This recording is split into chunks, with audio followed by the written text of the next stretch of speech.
ಇವತ್ತು ನಮ್ಮ ಸಮುದಾಯದವರು ಕೋಲಾರ ಲೋಕಸಭಾ ಕ್ಷೇತ್ರದಲ್ಲಿ ಸುಮಾರು 4 ಲಕ್ಷ ಜನರು ನಾವಿದ್ದೀವಿ. ಇವತ್ತು ಯಾವ ಪಕ್ಷದಲ್ಲೂ ನಮಗೆ ಟಿಕೆಟ್ ಕೊಟ್ಟಿಲ್ಲ. ಬಿಜೆಪಿ ಇರ್ಬೋದು, JDS ಇರ್ಬೋದು, ಅಲಯನ್ಸ್ NDA ಅಲಯನ್ಸ್ ಇರ್ಬೋದು, ಅಥವಾ ಕಾಂಗ್ರೆಸ್ ಪಕ್ಷದಲ್ಲಿ ಕೊಟ್ಟಿಲ್ಲ ಅಂತ ಕೆಲವು ಕಡೆ ಅಲ್ಲಲ್ಲಿ ಆಪಾದನೆ ಮಾಡ್ತಾ ಇರೋದು ನಿಜ. ಇದನ್ನ ಜನರಲ್ಲಿ ತಿಳಿಪಡಿಸ್ಬೇಕು, ಅವರಲ್ಲಿ ಅರಿವು ಮೂಡಿಸ್ಬೇಕು ಅನ್ನೋ ದೃಷ್ಟಿಯಿಂದ ಇವತ್ತು ಈ ಒಂದು ಪತ್ರಿಕಾಗೋಷ್ಠಿಯನ್ನು ಹಮ್ಮಿಕೊಂಡಿದ್ದೀರಿ. ಸುಮಾರು 1996ರಲ್ಲಿ ಜನತಾ ಪರಿವಾರದವರು ನನಗೆ 3 ಬಾರಿ ಟಿಕೆಟ್ ಅನ್ನ ಲೋಕಸಭೆಗೆ ಸ್ಪರ್ಧೆ ಮಾಡಕ್ಕೆ ಕೊಟ್ಟಿದ್ದು. ಹಾಗೇನೆ ಬಿಜೆಪಿ ಪಕ್ಷದಿಂದ ಸನ್ಮಾನ್ಯ DS ವೀರಯ್ಯನವರು, ಅವರು ಬಲ್ಗೈ ಸಮುದಾಯದವರು, 2 ಬಾರಿ ಅವಕಾಶ ಕೊಟ್ಟಿದ್ದು.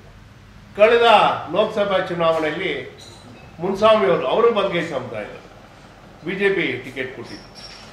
ಮತ್ತೆ ವಿಧಾನಸಭಾ ಚುನಾವಣೆಯಲ್ಲಿ ನಮ್ಮ ಪಕ್ಷದ ವತಿಯಿಂದ ಸಮೃದ್ಧಿ ಬಲ್ಗೈ ಸಮುದಾಯದ ಸಮೃದ್ಧಿ ಮಂಜುನಾಥ್ ಅವರಿಗೆ ಮುಳಬಾಲ್ ಟಿಕೆಟ್ ಕೊಟ್ಟರು JDS ಪಕ್ಷದಿಂದ.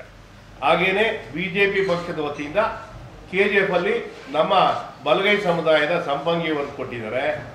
ಮತ್ತೆ ಮುಳಬಾಗಲ್ ಸಿಗೇಳಿ ಸುಂದರ್ ಅವರು ಕೊಟ್ಟಿದ್ದಾರೆ. ಹೀಗೆ ಬಿಜೆಪಿ ಮತ್ತು JDS ಪಕ್ಷದಲ್ಲಿ ಸಾಮಾಜಿಕ ನ್ಯಾಯನ ಮೆರೆದಿದ್ದಾರೆ, ಯಾರಿಗೂ ಮೋಸ ಮಾಡಿ.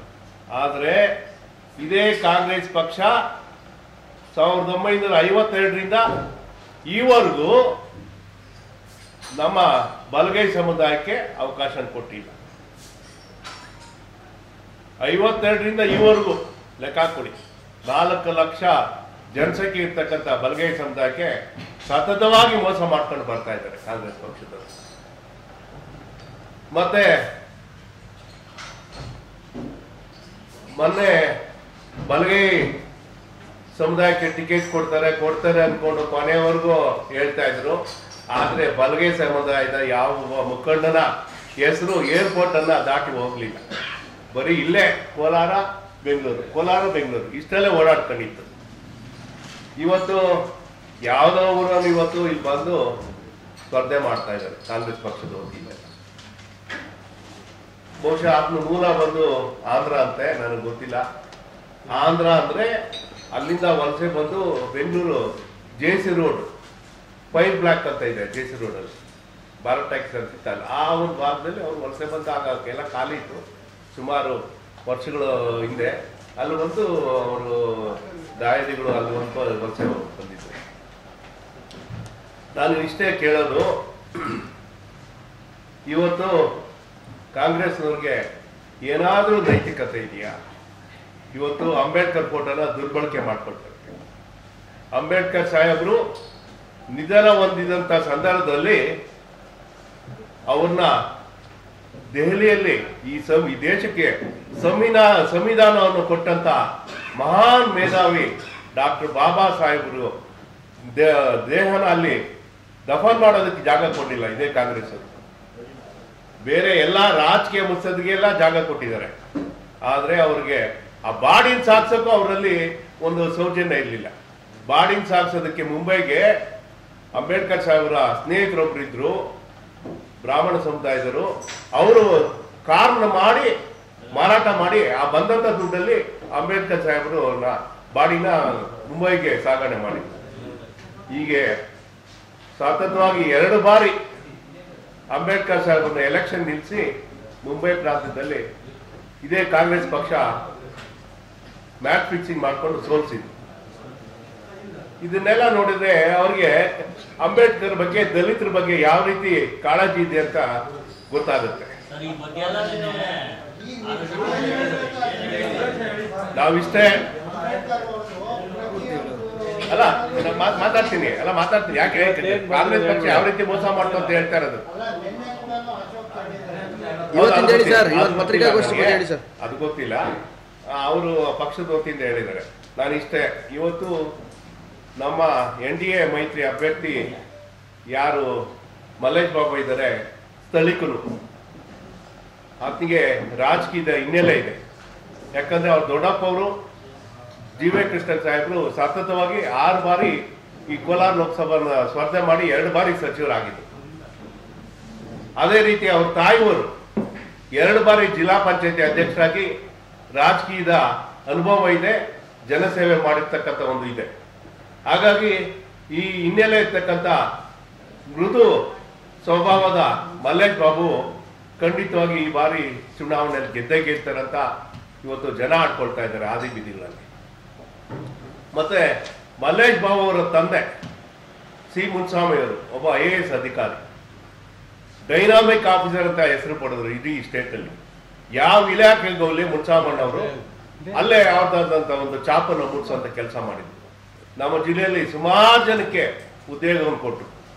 ಇಲ್ಲಿ ಒಂದು ಫ್ಲಡ್ ಲೈಟ್ ಟೂರ್ನಮೆಂಟ್ ನಡೀತಾ ಇತ್ತು ಬಾಸ್ಕೆಟ್ಬಾಲ್. ಅಲ್ಲಿ ಮುನ್ಸಾಮಣ್ಣವರೇ ಮಲ್ಲೇಶ್ ಬಾಬು ಅವ್ರ ತಂದೆ ಸಿ ಮುನ್ಸ್ವಾಮಿಯವರೇ ಅದಕ್ಕೆ ಸ್ಪಾನ್ಸರ್ ಮಾಡ್ತಾ ಇದ್ರು flood light state flood light ಬಾಸ್ಕೆಟ್ಬಾಲ್ಗೆ.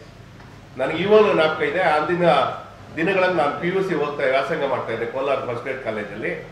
ನಗರಸಭೆಯಲ್ಲೇ ಒಂದು ಗ್ಯಾದರಿಂಗ್ ಇತ್ತು. ಆ ಗ್ಯಾದರಿಂಗ್ನ ಅಡ್ರೆಸ್ ಮಾಡ್ತಾ ಇದ್ರು ಮುನ್ಸಾಮಣ್ಣವರು.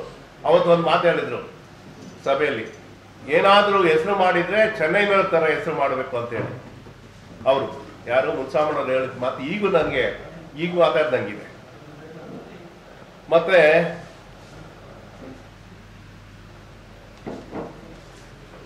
ಅದು ಎಲ್ಲದಕ್ಕಿಂತ ಹೆಚ್ಚಾಗಿ ಪ್ರಸಾದ್ ಬಾಬು ಅವರ ದೊಡ್ಡಪ್ಪ ಅಂದ್ರೆ ಜೀವಕೃಷ್ಣನವರ ಮಗಳನ್ನ ನಮ್ಮಲ್ಲಿ ಸಂಬಂಧ ಬೆಳೆಸ್ಕೊಂಡಿದ್ದೀವಿ. ಬಹುಶಃ ಸುಮಾರು ಜನಕ್ಕೆ ಗೊತ್ತಿರೋದಿಲ್ಲ. ನಮ್ಮ ಅಣ್ಣ ಆಗ್ಬೇಕು BDO ವೆಂಕಟೇಶ್ ಅಂತ ಕೊಲ್ದೇವಿ ಗ್ರಾಮ. ಅವ್ರ ಮಗ ಸುಧಾಕರ್ಗೆ ನಳಿನಿ, ಡಾಕ್ಟರ್ ನಳಿನಿ ಅಂತ ಅಮ್ಮ ಜೀವಕೃಷ್ಣನ ಮಗಳು ಸಂಬಂಧ ಬೆಳೆಸಿದ್ದೀರಿ. ಹಾಗಾಗಿ ಇನ್ನೇನು ದೂರದವನ್ನೆಲ್ಲ ಮಲ್ಲೇಶ್ ಬಾಬು ನಮ್ಮ ಸಂಬಂಧಿಕನೇ ಆಗ್ತಾನೆ, ನಮ್ಮೆಲ್ಲರ ಸಂಬಂಧಿಕರಾಗ್ತಾರೆ, ಬಲ್ಗೆ ಸಮುದಾಯ ಸಂಬಂಧಿಕರು. ಹಾಗಾಗಿ ಈ ಬಾರಿ ನಾನು ಬಲ್ಗೈ ಸಮುದಾಯದ ಏನು ಹೇಳಿದ್ನಲ್ಲ, ಅನ್ಯಾಯ ಮಾಡಿರೋದು ಕಾಂಗ್ರೆಸ್ನವರು 52ರಿಂದ. BJP ಮತ್ತೆ JDS ಪಕ್ಷ ಎಲ್ಲಾ ರೀತಿಯಲ್ಲೂ ಏನೀಗ ಮಲ್ಲೇಶ್ ಬಾಬು ಕೊಟ್ಟಿದ್ದಾರಲ್ಲ ಅದಕ್ಕಿಂತ ಹೆಚ್ಚಾಗಿ 6 ಬಾರಿ ಲೋಕಸಭಾ ಕ್ಷೇತ್ರದಲ್ಲಿ BJP 3 ಸತಿ, JDS 3 ಸತಿ ಲೋಕಸಭಾ ಚುನಾವಣೆಯಲ್ಲಿ ಸ್ಪರ್ಧೆ ಮಾಡೋಕ್ಕೆ ಬಲಗೈ ಸಮುದಾಯದವರಿಗೆ ಅವಕಾಶ ಮಾಡಿಕೊಟ್ಟಿದ್ದಾರೆ. ಜೊತೆಗೆ MLA ಚುನಾವಣೆಯಲ್ಲೂ ಅಷ್ಟೇ. ಹಾಗಾಗಿ ಮುಂದೆ ಬರ್ತಕ್ಕಂಥ ಚುನಾವಣೆಯಲ್ಲಿ ನಮ್ಮ ಸಮುದಾಯಕ್ಕೆ ನಾನು ಒಂದು ಕೈ ಮುಗಿದು ಕಳಕಳಿಯಿಂದ ಕೇಳ್ಕೊಳ್ತಾ ಇದ್ದೀನಿ. ತಾವೆಲ್ಲ ಇಷ್ಟೆಲ್ಲ ಮೋಸ ಮಾಡಿದಾರಲ್ಲ, ಬಹುಶಃ ಸುಮಾರು ಜನಕ್ಕೆ ಗೊತ್ತಿರೋದಿಲ್ಲ. ಆ ಒಂದು ನಿಟ್ಟಿನಲ್ಲಿ ಇವತ್ತು ಇದು ನಮ್ಮ ಜನತೆಗೆ ತಿಳಿಪಡಿಸ್ಬೇಕನ್ನೋ ಉದ್ದೇಶದಿಂದ ಈ ಒಂದು ಪತ್ರಿಕಾಗೋಷ್ಠಿಯಲ್ಲಿ ನಮ್ಮ ಬಲಗೈ ಸಮುದಾಯಕ್ಕೆ ಅವಕಾಶಗಳು ಸಿಕ್ಕಿತ್ತು. ಕಳೆದ ಬಾರಿ ಮುನ್ಸ್ವಾಮಿಯವರು ಗೆದ್ದಿದ್ರು 5 ವರ್ಷ. ಮುಂದೆ ಮಲ್ಲೇಶ್ ಬಾಬುಗೆ ನಾವೆಲ್ಲ ಒಟ್ಟಾಗಿ ಪಕ್ಷ ಭೇದ ಮತ್ತು ನಾವೆಲ್ಲ ಮಲ್ಲೇಶ್ ಬಾಬುವನ್ನ ಅತಿ ಹೆಚ್ಚು ಮತಗಳ ಅಂತರದಿಂದ ಗೆಲ್ಸ್ಕೊಂಡ್ ಬರ್ಬೇಕು ಅಂತ ಈ ಒಂದು ಸಂದರ್ಭದಲ್ಲಿ ನಮ್ಮ ಬಲಗೈ ಸಮುದಾಯಕ್ಕೆ ಕಳಕಳಿಯಾಗಿ ಮನವಿ ಮಾಡ್ತಾ ಇದ್ದಾರೆ. ಅದ್ರ ಬಗ್ಗೆ ಹೇಳ್ಬೇಕಂದ್ರೆ ಈಗ ಅವ್ರ ಪಕ್ಷದ್ದು ಯಾಕೆ ಅಂದ್ರೆ ಅವ್ರು ಹೇಳೋದೇನು 5 ರಿಸರ್ವೇಶನ್ ಸೀಟ್ 5 ಇದೆ ಏನು ಕ್ಷೇತ್ರಗಳು ಈ ರಾಜ್ಯದಲ್ಲಿ, ಅದ್ರಲ್ಲಿ 3 ಕಡೆ ಬಲಗೈ ಸಮುದಾಯಕ್ಕೆ ಕೊಟ್ಬಿಟ್ಟಿದ್ದಾರೆ. ನಾವು ಬಲಗೈ ಸಮುದಾಯ ಇಷ್ಟಿದೆ ಅಷ್ಟೇ ನಾವು ಈಕ್ವಲ್ ಆಗಿದ್ದೀವಿ. ನಮಗೂ ಕೊಡ್ಬೇಕಾಗಿತ್ತು, 3 ಕೊಡ್ಬೇಕಾಯ್ತು. ಆದ್ರೆ 2 ಕ್ಷೇತ್ರ ಉಳಿದಿದೆ, ಚಿತ್ರದುರ್ಗ, ಕೋಲಾರ. ಹಾಗಾಗಿ ಆ ನಿಟ್ಟಿನಲ್ಲಿ ನಮ್ಗೆ ಸಾಮಾಜಿಕ ನ್ಯಾಯದ ದೃಷ್ಟಿಯಿಂದ ಕೊಡ್ಬೇಕಂತ ಏನೋ ಮಾಡ್ಕೊಂಡಿದ್ದಾರೆ ಅಂತ ಪತ್ರಿಕೆಗಳು ಓದಿದ್ದೀನಿ. ಸಾಮಾಜಿಕ ನ್ಯಾಯ ಕೊಡೋದು ಬಲಗೈ ಸಮುದಾಯ ಮುಂದೆ ಇಟ್ಕೊಂಡು ರಾಜ್ಯವನ್ನು ಕೊಡೋಕೆ ಹೋಗಿದ್ದಾರೆ, ದಲಿತನ್ನ ಮುಂದೆ ಇಟ್ಕೊಂಡು ಅದು ಅದೇ ನಾನು ಹೇಳ್ತಾ ಇರೋದು. ಬಲಗೈ ಸಮುದಾಯ ಅಂತ ಹೇಳ್ಬಿಟ್ಟು ಮಾಡಿದ್ರಲ್ಲ ಇದೆಲ್ಲ ನಾಟಕ, ಬ್ರಹ್ಮಾಂಡ ನಾಟಕ. ಬಲಗೈ ಸಮುದಾಯಕ್ಕೆ 100ಕ್ಕೆ 100 ಮೋಸ ಮಾಡಿದ್ದಾರೆ ಅಂತ ಹೇಳ್ತಾ ಇದ್ದೀನಿ ನಾನು. ಆ ಹೆಸರು ಪ್ರಸ್ತಾಪ ಮಾಡಿದ್ರೆ ಅವ್ರು ಗೊತ್ತಿತ್ತಲ್ಲ 3 ಕಡೆ ಕೊಟ್ಟಿದ್ದಾರಂತ ಬಲಗೈ ಸಮುದಾಯಕ್ಕೆ. ಮತ್ತೆ ಇಲ್ಲಿ ಕೊಡ್ತೀರಂತ ಯಾಕೆ ಈ ನಾಟಕ ಆಡ್ಬೇಕಾಗಿತ್ತು ಅಂತ ನಾನು ಹೇಳ್ತಾರೆ. ಕಾಂಗ್ರೆಸ್ ಬೇಕಾಗಿತ್ತ ಇಷ್ಟೆಲ್ಲ